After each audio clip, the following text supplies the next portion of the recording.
Saudi আরবে ৬ ঘন্টা করে ডিউটি, রমজান মাসে ৬ ঘন্টা করে ডিউটি। কিন্তু আমাদেরকে ১৪ থেকে ১৫ ঘন্টা ডিউটি করতে হচ্ছে।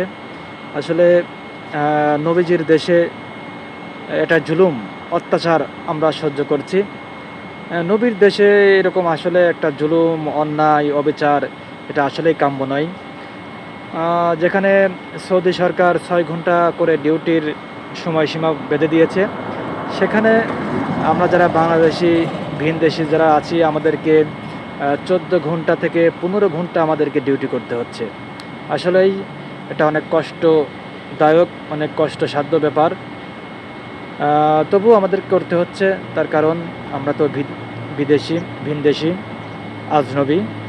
এইজন্য আরকি আমাদেরকে এটা মেনে নিতেই হবে।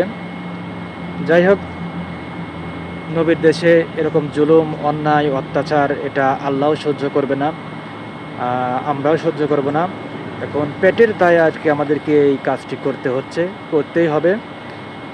আল্লাহ পাক রব্বুল আলামিন এই নবীর দেশে যারা আমরা যারা কাজ করি, প্রবাসী রয়েছেন, আমাদেরকে ভালোভাবে কাজ করার তৌফিক দান করুক এবং আমরা যেন সুস্থ থাকি, ভালোভাবে কাজ করতে পারি সেই আশাই করি। আল্লাহ হাফেজ।